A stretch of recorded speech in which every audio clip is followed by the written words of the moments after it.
Nós vamos chamar hoje o Luiz Antônio, que vai falar para nós sobre o estresse e sua terapia.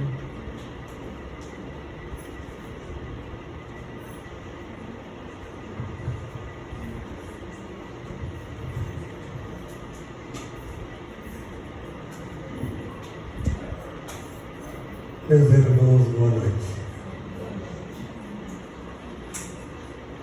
Como em todo desafio, julgando que o Senhor Jesus e a nossa benfeitora espiritual nos envolva a todos nós, para que nós possamos captar o sentido que hoje vamos trabalhar.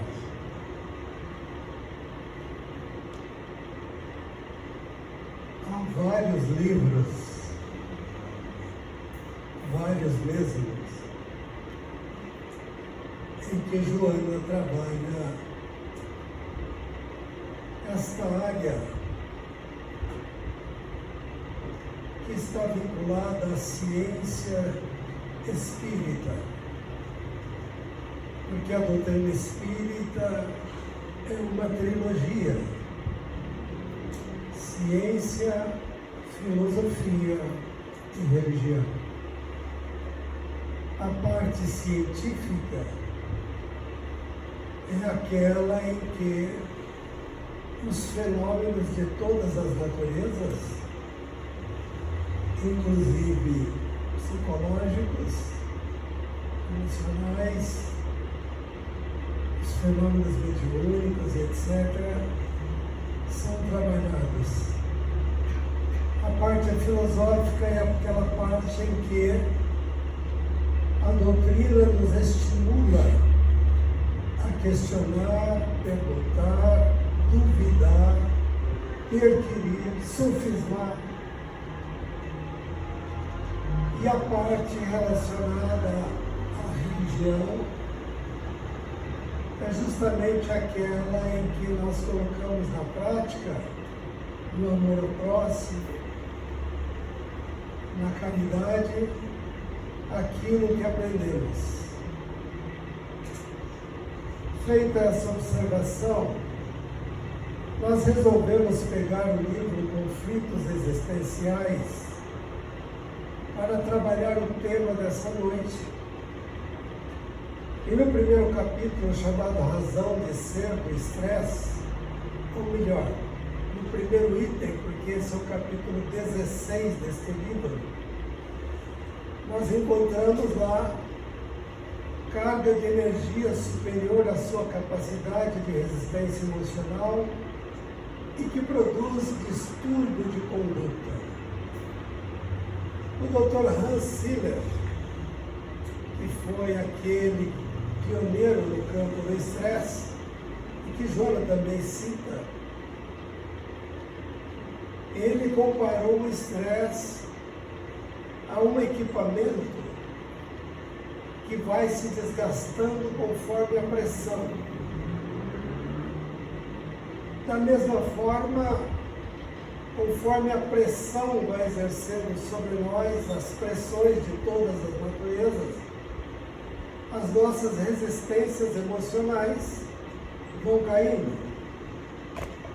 E Joana continua: fenômenos e ocorrências não específicas que se podem manifestar como prejuízo ou defesa. E aí vem uma primeira pergunta para nós: onde o estresse é uma defesa? Mas ele é. O estresse, ele pode ser prejuízo se nós nos entregarmos às condições, às situações, às pressões, e pode ser defesa se nós utilizarmos essas mesmas realidades como forma de aprendizado, investindo em conhecimento, autoconhecimento, para que o espírito evolua. E continua Joana: quando se experimenta uma grande tensão para livrar-se do estresse, inevitavelmente o indivíduo torna-se vítima, porque essa também é uma forma de pressão. Ou seja, quando nós recebemos uma situação, aumentamos o tamanho dessa situação, ficamos martelando essa situação, aumentamos a tensão em torno desta situação, nós nos tornamos vítima desta situação. As experiências sociais e humanas, os desafios e dificuldades, as lutas e desacertos, não deveriam constituir força estressante. Ou seja, se eu souber utilizar o estresse a meu favor, ele torna-se positivo. É que a mentalidade humana tem a tendência natural de se vitimizar, de achar que a situação é sem saída, é de se tornar aquele coitadinho nas situações, ou de nós, de alguma forma, ao invés de utilizar o estresse a nosso favor, nós então nos tornamos vítima da situação. Ninguém alcança patamares de equilíbrio sem passar pelos testes de lutas edificantes. Ou seja, tudo aquilo que nos acontece, sendo o Pai justo, sendo Deus o Pai, Ele utiliza-se das situações por que nós passamos como forma e como prova de tornar o nosso espírito mais forte. Porém, eu trouxe um slide aqui para melhor explicar esta situação. Montamos esse slide para ficar mais fácil para os nossos irmãos entenderem. O estresse tem um círculo. O estresse tem um círculo vicioso. Nós vamos pegando todos os nossos pensamentos, alguns inclusive obsessivos, e quando eu falo pensamentos obsessivos, eu não estou me referindo a obsessores, mas sim aqueles pensamentos repetitivos que a gente fica martelando. Vamos dormir com ele, acordamos com ele, almoçamos com ele e assim por diante. E esses pensamentos batem no cérebro. E o cérebro decodifica esses pensamentos. Lembrando sempre que não é o cérebro quem produz o pensamento. É o pensamento quem comanda o cérebro. Por isso que nós somos vítimas do que nós pensamos. Então, em outro sentido, o cérebro é como se fosse um notebook, desse daqui ou um computador. Ele não sabe o que é real e o que é imaginário. O que nós mandarmos para ele, ele processa. E se eu pegar uma situação ruim e mandar 100 vezes, ele processa 100 vezes. E se eu mandar 1000 vezes, ele processa 1000 vezes. E o que é que vai acontecer com esse processo de eu ficar repetindo essas situações que me acontecem? Eu vou somatizando isso. Por isso que as doenças são psicossomáticas. Psicopensamento. Somático porque eu fui jogando para o cérebro e ele foi simplesmente decodificando aquilo. Como ele não sabe o que é real, o que é imaginário, se você mandar 1000 vezes, ele processa 1000 vezes. Agora é necessário lembrar o seguinte: para cada pensamento que nós tivermos, nós geramos uma molécula correspondente ao que nós estamos pensando. Vou repetir. Para cada pensamento que eu tiver, eu gero uma molécula correspondente ao que eu estou pensando. E se for doença? Estou gerando doença. E se for saúde? Estou gerando saúde. E assim por diante. Bem, decodificado esses pensamentos, para onde é que o cérebro manda essas preocupações todas que você está indo? Para o sistema nervoso simpático. Esse sistema nervoso simpático é o hemisfério esquerdo do cérebro. Já tivemos a oportunidade de comentar aqui em um dos nossos encontros. O hemisfério esquerdo do cérebro é o sistema nervoso simpático. E o hemisfério esquerdo do cérebro é tudo aquilo que está relacionado agora, o que está acontecendo, toda essa pressão. O hemisfério direito do cérebro está relacionado ao futuro, à fé, à esperança, a toda aquela realidade do hemisfério direito do cérebro.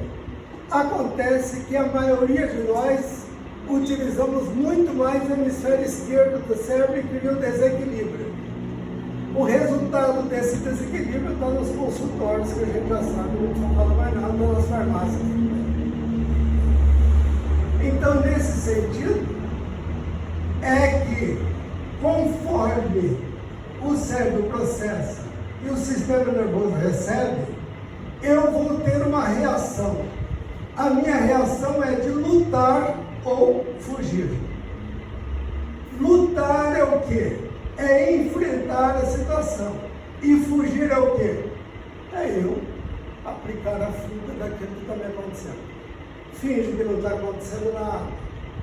Um dia alguém me perguntou assim, qual é o maior problema do estresse? Qual é a pior situação do estresse? E eu disse, é fingir que não está acontecendo nada. Essa é a pior situação do estresse. É imaginar que não é assim que funciona, infelizmente. Então, se eu resolver lutar, enfrentar, eu terei uma resposta. Se eu fugir, eu tenho as mais diversas fugas. Eu posso me tornar uma pessoa que gargalha e brinca com a situação difícil que você está atravessando. Vou dar um exemplo prático. A cadeia, uma coisa puxa a outra no tempo. É curto, né? Mas para poder entender. Meus irmãos, é um crescendo. Neurose, psicose, esquizofrenia. É assim que funciona. Se eu, por acaso, tiver um estresse e começo a abalar meu sistema nervoso, você olha para a pessoa está lá mexendo com a perninha, batendo a perninha no chão. Ou batendo um joelhinho no outro, o tempo inteiro. Ou seja, o sistema nervoso dele já está alterado. O cérebro já está em estado beta e o corpo já está demonstrando essa neurose que a pessoa está. Aí você fala, olha, cuida dessa neurose, ela faz uma piada, você ri, ela também, todo mundo ri. E sabe o que acontece? O subconsciente diz, eu estou te avisando. Mas já que você não quer, tchau, foi um prazer, até logo. Sabe o que vai se tornar isso? Uma psicose. E se eu não cuidar da psicose? Vai se tornar esquizofrenia. Porque o processo é não crescendo. Por isso que tem os cacoetes. Alguém tentou avisar alguém que ele estava começando o cacoete. Ele fez uma piada, o subconsciente não avisou mais ele, e todo mundo observa o cacoete dele, menos ele. Por isso a necessidade de nós valorizarmos o que nós jogamos dentro da nossa cabeça. Nós vamos ver isso nos slides seguintes. E aí o que acontece? Se eu processar isso e não tomar providências, eu começo a ter sintomas psicossomáticos. Psico-mente, soma-corpo. Aí eu começo a ter alteração de apetite, começo a ter insônia, começo a ter perda de memória, aqueles brancos, aqueles hiatos. Eu estou falando algo, de repente some o que eu estava falando, eu fico tentando lembrar, de repente eu lembro e emendo de novo, mas com aquele branco no meio. Então são sintomas psicossomáticos. Mas eu continuo mandando coisa para o meu cérebro. E ele continua processando. Aí já não é mais sintomas psicossomáticos, aí já é problemas físicos. Aí vai me gerar uma palpitação cardíaca. Bate o telefone e eu levo aquele susto, o coração já dispara. Alguém? Não. É a palpitação cardíaca. Acidez estomacal, eu me alimento e não há Cristo que faça digestão, aquilo fica estufado. Da mesma forma, deficiência respiratória. Eu subo 3, 4 degraus da escada e falo, mas eu estou mal de preparo, não é preparo, você está com estresse. É diferente uma coisa da outra. Então, deficiência respiratória é causada pelo estresse. Mas eu estou com problemas físicos, mas eu preciso tocar a vida e eu não estou dando bola para isso, os pensamentos continuam batendo lá, aí se torna enfermidade crônica. Pode vir um ataque cardíaco, pode vir um AVC, pode vir uma crise de pânico, pode vir uma série de coisas. E somatizado pode se tornar uma úlcera gástrica, uma úlcera péptica, uma asma. Tudo isso causa mais estresse, que é o que Joana acabou de falar, que eu acabei de ler com os irmãos. Todas essas tensões vão fazer você uma vítima. Por quê? Porque tudo isso daqui você começa a pensar, meu Deus, estou perdendo memória, meu Deus, estou tendo complicação, meu Deus, uma hora dessa eu vou te matar. Tudo isso está sendo jogado no cérebro de volta e aumentou o problema e causa mais estresse. Por isso a necessidade de mudar os nossos pensamentos. Vamos em frente. Segunda parte da nossa conversa de hoje. Processos e mecanismos estressantes. Joana diz lá no livro, pelo excesso de escrúpulos, alguns deles autodenominados como perfeccionistas. Você conhece alguém que tem uma ideia de perfeccionismo? As coisas têm que ser daquele jeitinho, senão. Tem os neuróticos. Quem tem neurótico tem de todo tipo. Se você for limpar a mesa de trabalho dele, fazer uma coisa aqui, vai lá, puxa e volta de novo. Tem neurótico que não aguenta ver um quadro torto na parede. Vai lá e arruma, que beleza, ajeita o quadro. Tem neurótico que já está deitado, um vira para o outro assim, o casal, diz, você trancou a casa, vai lá levantar lá nessa casa. Tem neurótico de todo jeito. Tem neurótico que não pode ver a ponta do tapete virado, ele arruma o jeito de levar o pezinho e desvia. Tem neurótico, você conhece um neurótico no trânsito.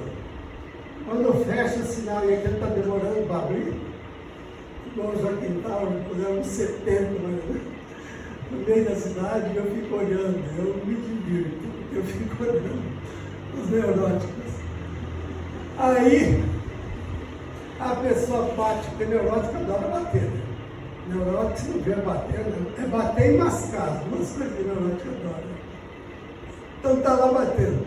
Se o carro da frente deu verde, ele não arrancou de trás, buzina. E aí o da frente é mais neurótico, ele fala, passa por cima, é uma festa. Então nós vivemos um momento, como a Joana diz no livro, muito interessante. Mas voltando ao perfeccionismo, devaguei um pouco.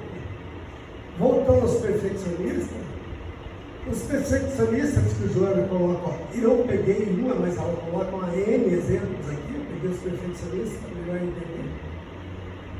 Eles gostam de um mundo que seja elaborado de acordo com eles. Quando a gente falou em ordenamento geométrico, é porque tem o tal do toque. Eu boto aqui tem que ser na mesma linha, aqui. Aí conta, se tiver 4, tira um e puxa para baixo para ficar 4 em cima e 4 embaixo. Então esses critérios todos de avaliação que nós temos, tudo isso gera estresse. E esse estresse vai gerar ansiedade. Porque na nossa vida é assim, o passado te dá problemas. A ansiedade pelo futuro te dá problemas. Por isso que Jesus colocou no Evangelho assim, a ti te basta o dia de hoje. está lá no Evangelho. A ti te bastam as preocupações do dia de hoje. Então, nós podemos ter ansiedade, faz parte, mas eu posso ter essa ansiedade com equilíbrio.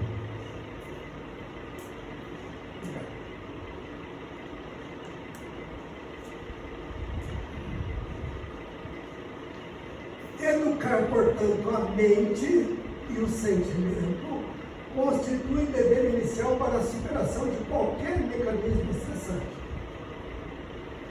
Eu quero fazer uma observação rápida aqui. Eu tive consultório durante um bom tempo, e uma das coisas que me chamava a atenção é como as pessoas não gostam de mudar o comportamento. Às vezes chegava uma pessoa para nós atendermos, e nós observávamos que o ciclo mental dela estava muito alto, estava em estado beta, então a gente ia preparando, para ver se ela descia o ciclo mental, para a gente começar a conversar com ela. Quando você achava que estava pronto, que bom que você começava a conversar, ela falava assim: ah, para o senhor é fácil, o senhor não está no meu lugar, né? Aí você começava a preparar a pessoa tudo de novo. Quando você achava que estava pronto, ela falava assim: vem para o meu lugar, você vai ver. Então a pessoa tem uma tendência natural de se tornar vítima da situação. E ao se tornar vítima, ele vai repetindo o processo, o cérebro vai processando de novo. E aí as situações ficam diferentes. Eu me lembro do meu primeiro caso bem interessante, entendeu? Eu expliquei, conversei, orientei, projetei, mostrei.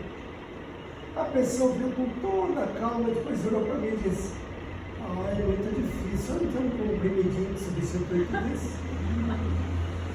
Então é assim que funciona.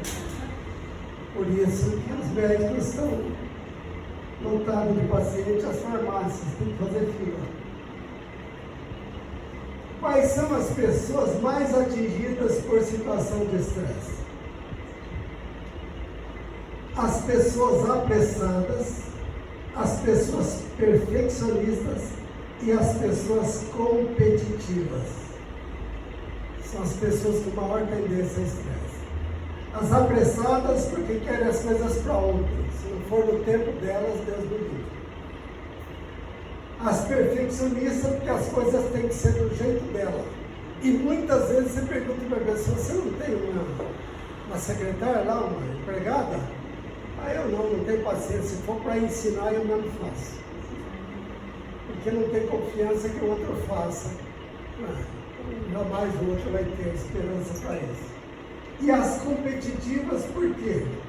Porque elas, em todos os sentidos, ela leva para o ego e se torna competitiva em tudo. Você está falando de outra coisa lá, não sei lá onde ela fala, mas nem ela tem a ver, mas ela volta para o lado dela. São as pessoas competitivas. Indo em frente. Terapia para o estresse. A crença na vida futura, por consequência da imortalidade do espírito na sua destinação gloriosa, constitui a mais adequada autoterapia preventiva em relação ao estresse. Por quê? Porque se eu desenvolvo a fé, se eu desenvolvo a esperança, se eu sei que eu sou um espírito imortal, se eu sei que Deus é justo e não permite nada que não esteja dentro da justiça divina, aquilo que eu estou atravessando, eu devo fazer a minha parte e entender que esta realidade faz parte da burilação do meu espírito. Vamos pegar um exemplo rapidinho, porque não dá tempo de contar a vida dele, que eu adoro contar, que é a história de Viktor Frankl. Quando prenderam ele no campo de concentração, nu, em pleno inverno, numa solitária, que ele saiu mais forte do que ele entrou, então perguntaram para ele: o que é que você faz, que você consegue isso? Ele disse: é porque eu não estou lá. Como não está lá? Colocamos você lá, todo mundo viu, trancamos a porta, você ficou lá dentro. Não, meu corpo está lá. Quando me colocam lá, eu fecho os olhos e me vejo de volta na universidade, me levo para a sua universidade. Eu me vejo de volta na universidade, num lugar aquecido, com bastante gente, eu dando uma palestra. Tema da palestra: como conseguir sobreviver no campo de concentração. Terminado a guerra, numa terça-feira à noite, lá estava ele na Universidade de Varsóvia dando uma palestra, ambiente aquecido, as pessoas lá, e ele dando uma palestra, como conseguir sobreviver no campo de concentração. Ele é autor de uma frase extraordinária, que todos nós não deveríamos esquecer. A frase que ele criou no campo de concentração é: aquilo que não me mata me torna mais forte. A história de Viktor Frankl vale a pena pesquisar. Alberto Almeida fez menção na palestra dele, na conferência coletiva. Indo em frente, o ser humano necessita do trabalho que o dignifica, mas também do repouso que lhe renova as forças. Faculta-lhe reflexões para um bom e compensador desempenho. Vou traduzir isso aqui de maneira mais fácil. A vida pede duas atitudes: trabalho e lazer, pressão e pausa. Trabalho e lazer, pressão e pausa. Até o codificador da doutrina espírita, São Luís, disse para ele: dá um tempo. E ele foi lá para a vila, veja, e lá ele teve um tempo de pausa. Então, trabalho, lazer, pressão e pausa. Então, Joana nos orienta isso. E continua: é impositivo que se estabeleçam períodos para férias, para relaxamento emocional, para mudanças de atividade. O espírito Marco Prisco, pelas mãos de Divaldo Franco, tem uma frase muito interessante. Diz assim: mudança de trabalho também é lazer. E isso é tão real que tem a Associação Comercial e Industrial de Tubarão, onde eu morei, em Santa Catarina, que foi pioneira em curso de gastronomia para executivos em estado de estresse. Então, os executivos em estado de estresse eram orientados a ir para a associação comercial e fazer, então, curso de gastronomia. E aí ele ia criar prato, ia cuidar, porque mudança de trabalho também é lazer. Continua, Joana. Para mudança de atividade, para exercícios físicos, agilizando o corpo mediante caminhadas. Quando eu fiz biopsicologia, nós tínhamos uma tarefa bem interessante, chamava-se caminhada meditativa. Saímos em grupos de vários, numa caminhada. Era totalmente proibido alguém conversar com alguém. Então, às vezes, um pássaro, às vezes, uma flor, nos era orientado a não falar nada, olhar para a pessoa e aí apontar, para que a própria pessoa observasse aquilo e nós não dessemos a nossa opinião. Massagens, a massoterapia de extrema importância, principalmente porque as pessoas estão todas tensas, né? Porque aqui tem uma região chamada trimúdio, que é onde ficam as tensões nossas, por isso que a gente fica meio duro aqui, meio tenso. Então as massagens são muito boas. Natação com a mente liberada para problemas constitutivos. Eu tive que tirar pedacinhos para não tomar muito tempo dos irmãos. Então, indo para frente, a maioria de nós trabalhamos por missão, e é isso que aumenta o nosso estresse. Tem gente que acorda de manhã, dá aquela debruçada assim, diz: oh meu Deus, mais um dia que eu tenho que enfrentar aquilo lá, oh Jesus. Já estragou o dia que acordou.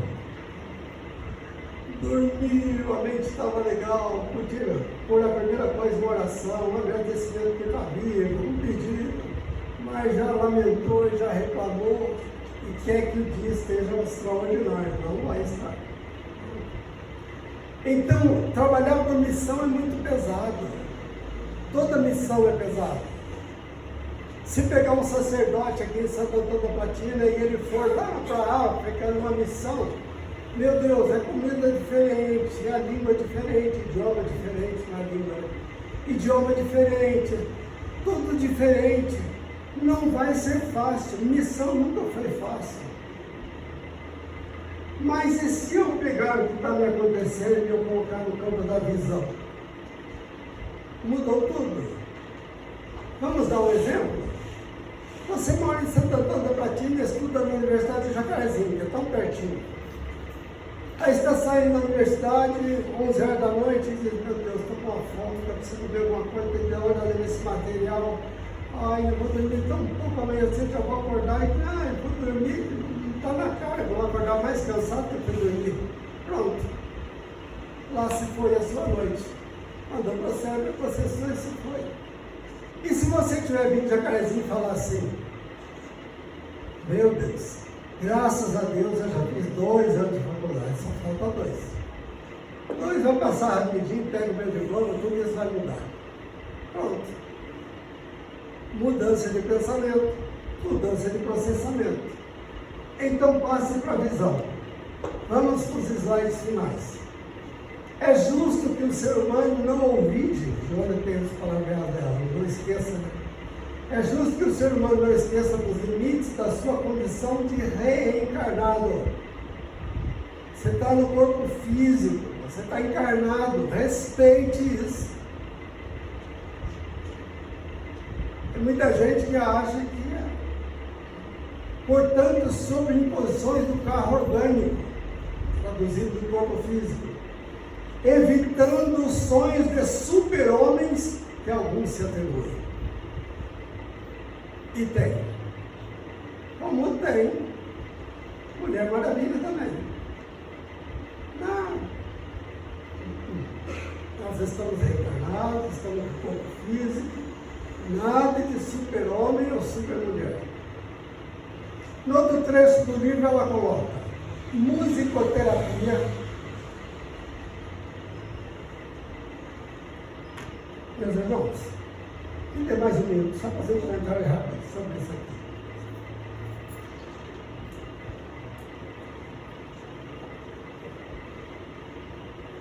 Hoje eu botei uma rádio lá e estava ouvindo uma música suave.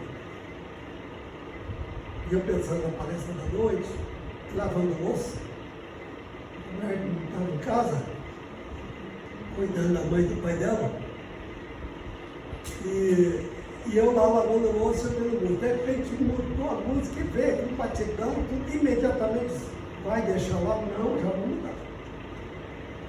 Por quê? Porque até um ritmo, a música é rítmica. A partir do ritmo, ela é arrítmica.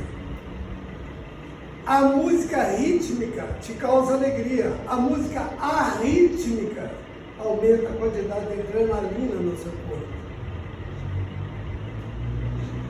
Os ouvidos ouvem, o cérebro decodifica, vai lá nas glândulas suprarrenais e estimula a produção. De adrenalina. Toda pessoa agitada adora um batidão. Um funk, uma música agitada. Adoro. Toda pessoa agitada. E se puser uma música suave, já grita de lá, morreu alguém? Lá em casa, nós dormimos, ouvimos toda noite que Deus dá na cabeceira da cama, a gente dorme ouvindo música. Eu gosto muito de mantra, é a minha música predileta, mas ouvimos muitas outras também. Eu gosto muito de música alemã. Um dia eu conto para vocês por quê. Musicoterapia, socorro fraternal ao próximo, representa igualmente recursos valiosos. Um dia perguntaram para o Chico se ele não tinha estresse. Ele falou, Eu subo o morro para acudir um lá, desço o morro para atender outro ali, não dá tempo de pensar no estresse. Então, o socorro fraternal, quando a pessoa entra ali para ouvir uma pessoa, quem sai curado é ela. Desencarcerando da carga tensional, experimente a alegria de viver e de servir, sentindo-se útil. Eu prometi para mim mesmo que eu não ia ficar dando exemplo, mas eu não sei fazer palestra e dar exemplo, porque a Joana precisa de exemplo para a gente poder entender melhor. Eu conheci uma senhora na cidade de Rio Negro, divisa com Mafra, do lado de cada rio é Rio Negro, do lado de lá é Mafra. Eu trabalhava numa agência do lado de lá e morava em Rio Negro. E tinha uma senhora em Rio Negro, Dona Marli, que ela ficava assim, 6 meses depressiva, ia para uma clínica, melhorava, voltava, era cíclico. Até um dia que abandonaram uma criança na porta da casa dela. E ela nos contou que ela viu a criança e pensou, já que eu não posso ser feliz, vamos fazer esse miserável feliz. E aí começou a cuidar da criança. Quando ela passou a cuidar da criança, ela passou a amar a criança. Quando ela passou a amar a criança, esqueceu dela, acabou. Rejuvenesceu Dona Marli, se curou. Faltava servir. Próximo. Conheço muitas pessoas que fizeram parte das pessoas que eu atendi, que engravidaram, ganharam filho e se curaram. Por que será, né? Então, voltando, olha o que Joana coloca, yoga e meditação. Isso está no livro dito por Joana. Yoga e meditação, acupuntura e outros recursos valiosos alternativos contribuem eficazmente para o relax, a renovação das energias gastas. Então, gente que fala, eu não tenho paciência para fazer yoga, meditação, a gente fica lá, tudo está produzindo, vai aumentando o seu estresse. A busca da beleza, meus irmãos, só mais explicar. Qualquer atitude no campo da arte, pintura, qualquer tipo de arte que você possa, crochê, que também é arte, tudo isso é considerada uma boa terapia para o seu bem-estar. Ajuda a superar a inquietação, a superar o estresse. Tem gente que fala que cura estresse vendo os filmes de ação na televisão, aqueles que já tiram a cabeça do outro, voltando para tudo quanto é lado. E as pessoas não percebem que isso altera ainda mais. É paliativo, melhora naquele minuto e aumenta para o futuro a carga da situação. É como droga. Últimos slides. Existem as pessoas que são resistentes ao estresse. Tem pessoas que não pegam o estresse. Tem pessoas que as situações estão subindo para as paredes e ela não fica estressada. Tem. Quem são essas pessoas? As pessoas que veem as mudanças como desafio e não como ameaça. Vamos supor que você mora em Santo Antônio da Platina e trabalha numa empresa e a empresa diz, estou abrindo uma filial lá em tal lugar e estou transferindo você para lá. E você começa a ter aquela pressão da mudança. Mas aqui eu já tenho casa, aqui as minhas crianças estão no colégio, aqui tudo. Meu Deus, nem sonhar. Né? Se você pegar essa mesma informação e levar para o campo do desafio, é um desafio. Acho que eu vou topar, não vai por acaso. Eu vou encarar isso. Quem sabe não é, cara? Mesmo que você não vá, mas toda e qualquer mudança na sua vida, eu dou um exemplo prático assim, bem simples, mas toda e qualquer mudança na sua vida, não veja como ameaça, veja como desafio, inclusive doenças. Segundo grupo de pessoas que não ficam estressadas, as pessoas que tudo que lhes acontece ela leva para o aspecto positivo. Teu filho ainda vai te matar. Ah, mas todo filho é mais ou menos assim. Meu Deus, como é que você aguenta esse marido? Ah, mas quando Deus me deu, vamos em frente. Então, a mudança do aspecto do lado positivo é de extrema importância em tudo. Desculpa estar correndo. Minha mulher falou, você vai correr de novo. Eu não, juro que eu não vou correr, mas eu estou correndo. Último slide. As pessoas que têm dedicação a uma meta maior. Tudo aquilo que ela vai fazer, ela vê aquilo como um reflexo de uma meta maior na existência dela. Ela não tem estresse. Acabamos de citar o exemplo da faculdade, por exemplo. Mas é uma necessidade nós entendermos que tudo aquilo, vamos dar um exemplo. Estou indo ali, alguém me para na esquina e diz, você tem 5 minutos para conversar comigo? Você pensa, eu vou viajar à noite mais 1 hora, mas eu tenho que acordar de madrugada porque eu tenho compromisso. Mas você olhar e falar assim, mas atender uma pessoa, ser útil nesse momento, quanto Deus não vai me recompensar no futuro? Acabou o estresse. Mudou o estresse. Então, tudo depende de como você joga o teu pensamento para o céu. Lembre-se que as doenças são psicossomáticas. Então, sempre que você for fazer algo, faça com dedicação a meta maior. Tenha senso de propósito, até profissionalmente falando é assim. Tem uma oportunidade, você vai como estagiário, começar como estagiário, você está doido para ganhar aqui, todo mundo dando na tua cabeça, né? Mas se você der isso com uma dedicação a meta maior, você se propósito na tua vida, futuramente você pode ser diretor de onde você está. Por isso a necessidade de nós termos foco em tudo que nós fazemos. Esse próximo slide é o do nosso próximo encontro, mas esse fica no próximo encontro. Extrapolei o tempo bastante, daqui a pouco vamos me caçar o meu contrato. Mas é que falar de Joana não é fácil. Meus irmãos, gratidão a Deus por esse momento, por essa oportunidade. Pedir aqui de público os irmãos que nos perdoem. Extrapolar alguns minutos e rogar a Deus que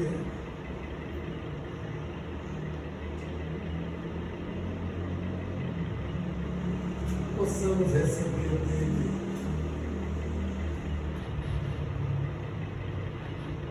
as condições de entendermos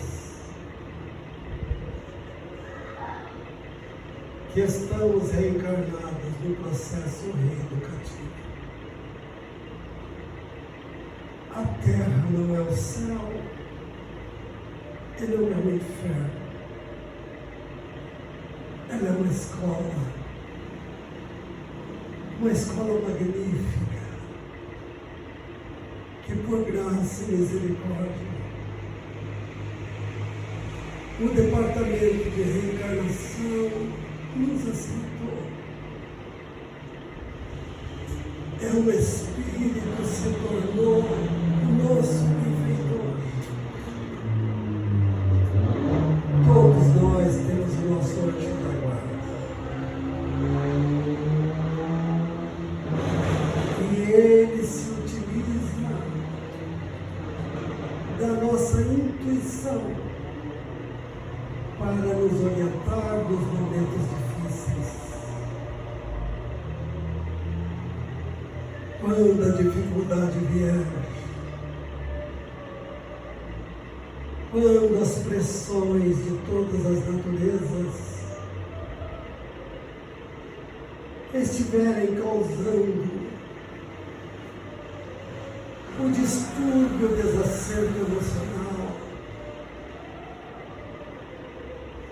em que passamos como se tivéssemos o peso das nossas costas, lembremos, não estamos sós. Deus está conosco. O Evangelho do Cristo é a carta viva que Ele nos trouxe. E os nossos benfeitores estão conosco. Oremos, peçamos, e eles, através da sintonia conosco, refazem as nossas forças, reequilibram os nossos pensamentos e nos colocam novamente na trajetória da evolução. E todos nós estamos. Agradecemos, Senhor, por tudo. E nos dê uma noite de sono, de relaxamento e de aprendizado. Esteja conosco, Senhor amado, que assim seja.